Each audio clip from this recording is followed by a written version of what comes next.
अच्छा जी, बिस्मिल्लाहिर्रहमानिर्रहीम। ये जो हमारे पास आज टॉपिक है वो है मिरर फार्मूला या equation for the spherical mirror. ठीक है जी। तो सबसे पहले हमारे पास मिरर इक्वेशन,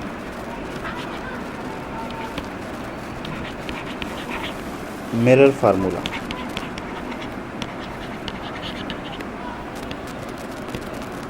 या कभी कभार इसको कहते हैं मिरर इक्वेशन। ठीक है जी। जी, ये भी सेव कर लो। ये हो रही होगी तो सबसे पहले आपके सामने मैं बनाना चाह रहा हूँ ये मैंने बनाया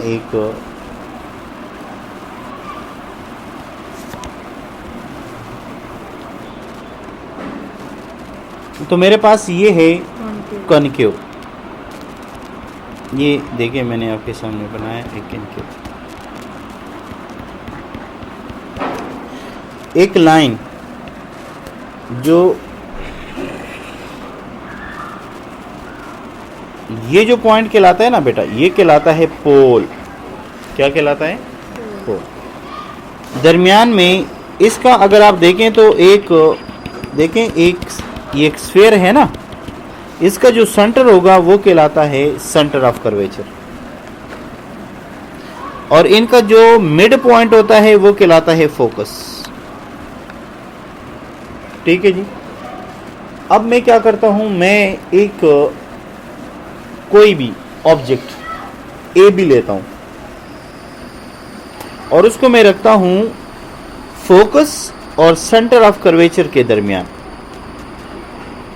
ये मैंने रखा इनके दरमियान।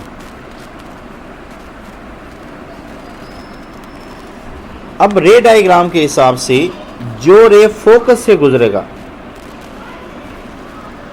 वो यहां पर इसके पैरेलल हो जाएगा,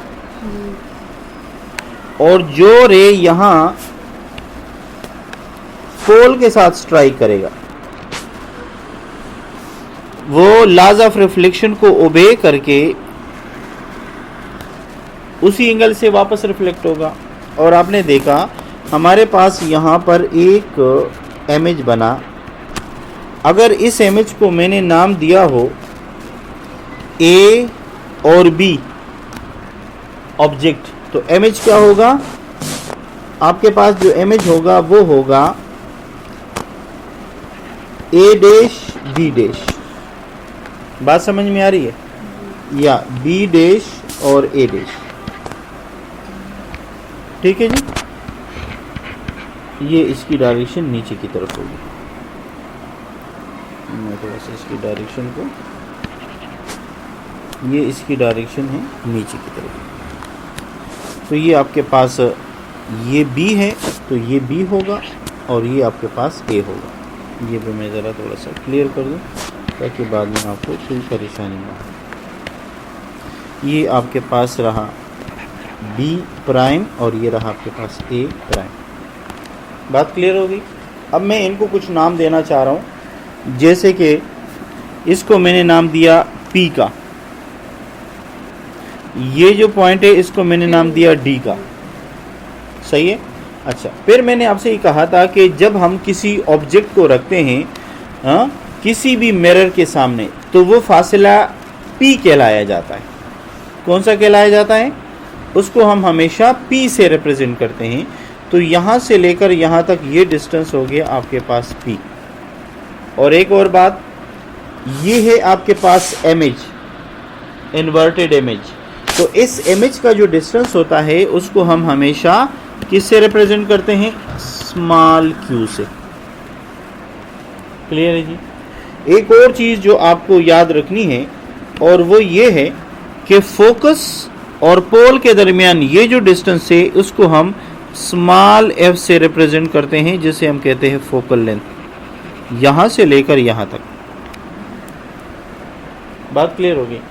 अब हम क्या करते हैं, हम मिरर फार्मूला या मिरर इक्वेशंस जो कि है 1/f बराबर 1/p प्लस 1/q, ये हम प्रूफ करना चाहते हैं। ठीक है जी। सबसे पहले हम दो ट्राइंगल्स यहाँ पर कंपेयर करते हैं फ्रॉम द फिगर। बिल्कुल आप तवज्जो के साथ देखें, आसानी से आपकी समझ में आने वाला है ये। फ्रॉम द फिगर हमारे पास ट्राइंगल कौन कौन से? हमारे पास ट्राइंगल है ए, पी और बी। ए, पी और बी। ए, पी और बी, ये एक ट्राइंगल आया कि नहीं आपके? तो ट्राइंगल है आपके पास ए, पी और बी। एंड एक और ट्राइंगल है हमारे पास A dash P B dash. वो कौन सा है? A dash P B dash या बी डैश पी और ए डैश। तो ये है मेरे पास दूसरा ट्राइंगल ए डैश पी और B dash. They are similar, they both triangles are congruent. हाँ जी, तो मैं कहूँगा are similar triangles, are similar triangle. अगर ट्राइंगल सिमिलर है तो इस पे हम रेशो थ्योरम इस्तेमाल कर सकते हैं। आपको थोड़ा सा मैं यहाँ गाइड करूँ कि रेशो थ्योरम है क्या।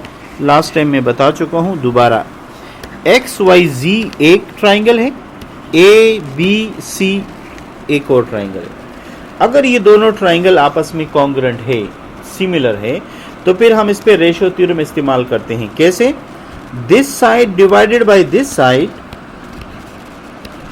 must be equal to this side divided by this side, and this is what about the ratio theorem, जो आपको आगे कहीं ना कहीं पढ़ना पड़ेगा। बात क्लियर हो गई? तो इसमें भी हमारे पास एक ट्राइंगल है ए, पी और बी, दूसरा है बी डैश पी और ए डैश, यानी मुझे ये दोनों ट्राइंगल लेने हैं, लिहाजा इस पे मैं रेशो थ्योरम इस्तेमाल करना चाहता हूँ। बात क्लियर होगी बेटा? अब ज़रा देखिए कैसे इस्तेमाल करूँगा मैं। पहले मैं लेता हूँ ये ट्राइंगल। कौन सा वाला ट्राइंगल? ये वाला ट्राइंगल लेता हूँ, ये वाला। इस ट्राइंगल में ये बताइए ये क्या है? A B. इसको क्या कहते हैं? A B. ये ए बी है क्या? Height of the object. क्या है? Height of the object. ये रहा ए बी डिवाइडेड बाय दूसरा वाला ट्राइंगल क्या है? इसका ये इमेज का हाइट कितना है? हाइट ऑफ द इमेज, ये रहा ए डैश बी डैश। इसके बाद देखें इस ट्राइंगल में अब ये वाला साइड कितना है? B P, B P. तो इस ट्राइंगल का भी ये वाला साइड लेंगे, B dash and P, B dash and P. अब जरा देखें क्या ये जो B और P है, इसको मैंने बोला है कि इसको हम P से रिप्रेजेंट करते हैं, तो ये मैंने लगाया इसके सामने P। और देखें B dash P, B dash P, मैंने कहा था इसको हम किससे रिप्रेजेंट करते हैं? इसको हम रिप्रेजेंट करते हैं इस Q से। तो मेरे पास आपके पास जो इक्वेशन आया वो आया A B divided by A dash B dash, और वो बराबर है किसके? P divided by Q। This is suppose to be equation number 1। बात क्लियर हो गई? अब हम दोबारा करेंगे क्या? अब दोबारा हम दो ट्राइंगल और कंसिडर करेंगे। हाँ जी, दोबारा ट्राइंगल कंसिडर करेंगे, तो उसके लिए दोबारा आपको पे ये डायग्राम नोट करना पड़ेगा। डायग्राम क्या है ज़रा देखिए, मैं इधर एडजस्ट करता हूँ, गौर से देखिए। Again from the figure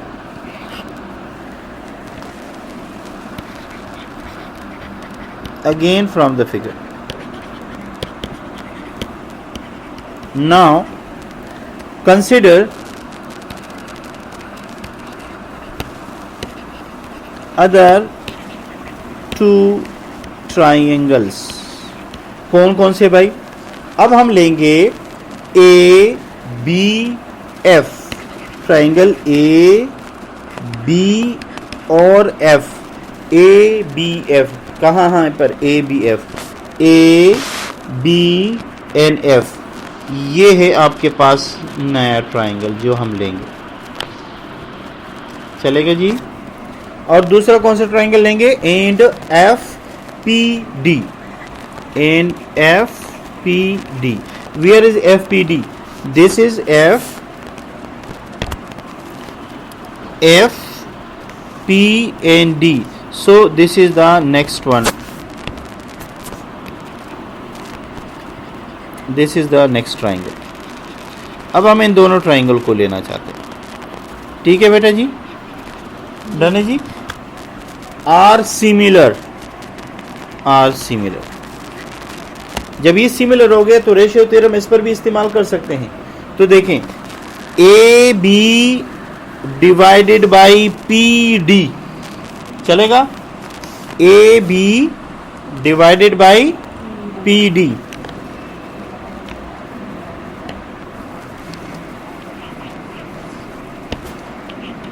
A B divided by P and D. सही है जी। अब जरा देखिए, और दूसरा क्या होगा? इस ट्राइंगल का B F divided by F P में अगर ये दोनों ट्राइंगल दूसरे पेज पे आपको बना के दे दूं तो देखें ये यूं होगा।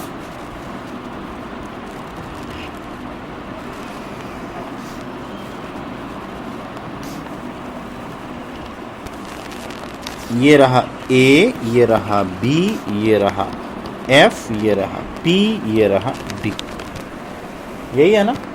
तो अब आपके पास ये क्या था? इसमें ये था एफ, स्मॉल एफ, ये और ये आपने यहां पर क्या, A B divided by P D, और फिर ये B F divided by F P. अब जरा देखें, अगर आप दूसरे वाले फिगर में देखें तो दूसरे वाले फिगर में आपको एक चीज नजर आएगी, और वो ये कि ये जो पी डी है, मैंने आपसे कहा था आप किसी मिरर के सामने खड़ी हैं। जब मिरर के सामने आप खड़ी हैं तो मिरर में आपका इमेज कितना होगा? जितना आप हैं। इसका मतलब है कि ये आप हैं, ये मिरर के अंदर है और ये आप दिख रही हो।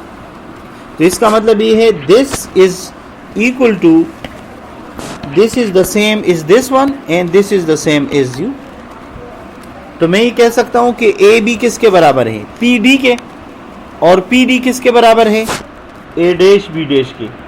अब बात समझ में आ रही है क्या बोल रहा हूं मैं? मैं बोल रहा हूं कि ए बी जो है पी डी बराबर है, बिल्कुल। तो इसका मतलब ये हुआ from the figure 1, this is figure 2. From the figure 1, AB is equal to PD and that is equal to A dash and B dash. So it means this PD can be replaced by A dash B dash. So AB divided by A dash B dash is equal to how much? This is PF. This is what? This is small f. So I may write it small f. और मैं BF की जगह क्या लिखूंगा? मैंने last time भी आपसे कहा था, दोबारा आपके सामने शेयर करना चाहता। जरा देखिए, यहां से लेकर यहां तक ये 100 मीटर है, मैं मिसाल दे रहा हूं, और यहां से लेकर यहां तक ये 20 मीटर है। आप बता सकती है कितना रह गया? ये 100 माइनस 20 रह गया ना, तो 800 रह गया। तो 800 कैसे मालूम किया? 100 से आपने 20 निकाल दिया, सही कह रहा हूं? तो 100 किसके बराबर है? बी बीपी के बीपी 100 है ना, और 20 किसके बराबर है? एफ और पी। तो एफ और पी जब आप निकालेंगे तो कितना बचेगा? 800। ये था 1000, ये था 20 और ये 800। तो 800 क्या है? B F. तो यहां पर मैं क्या लिख सकता हूं? यहां पे मैं इसकी जगह 1000 की जगह क्या लिखूं? 1000 की जगह ये क्या है? बी से लेकर पी तक। मेरा ख्याल है अगर आप पिछला वाला डायग्राम देखें तो इसको हमने नाम दिया है पी का। देखिए नजर आ रहा है? देखो ए बी से लेकर यानी बी से लेकर पी तक ये पूरा डिस्टेंस, ये डिस्टेंस ऑफ द ऑब्जेक्ट कहलाता है, और डिस्टेंस ऑफ द ऑब्जेक्ट को हम पी से रिप्रेजेंट करते हैं। तो दिस इज बेसिकली पी। अच्छा जी, ये रहा आपके पास पी माइनस, और ये एफ पी जिसको मैंने 20 कंसिडर किया है, ये क्या है? ये है एफ। इस इक्वेशन नंबर 2 का नाम मैंने दिया। क्या मैं इक्वेशन नंबर 1 के साथ, इक्वेशन नंबर 1 क्या है? A B divided by A dash B dash, ये किसके बराबर है? P upon Q. और इक्वेशन नंबर 2 का भी तो A B divided by A dash B dash है। ये देखिए। So when I comparing 1 and 2, you get वो क्या है? वो था आपके पास P डिवाइडेड बाई Q, और ये रहा P minus F divided by F. सही है? ओके, अब ज़रा देखिए, P divided by Q is equal to P minus F divided by F. सही है गलत है? क्या मैं ये जो F नज़र आ रहा है क्या ये दोनों का डिनोमिनेटर है? So P upon Q equals to P और F माइनस F और F। Can I cancel F with F? So the equation is now P और Q, P और F minus 1. Okay, can I divide by Q? Sorry, can I divide by P on both sides? So when I divide by P, here is P, here is P, and here is P.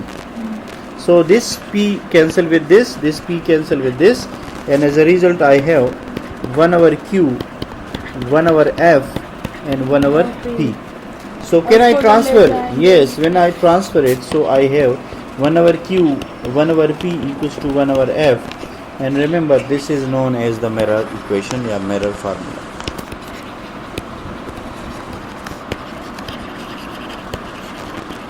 But remember, this is basically for the concave mirror. Am I right or not? Is it concave?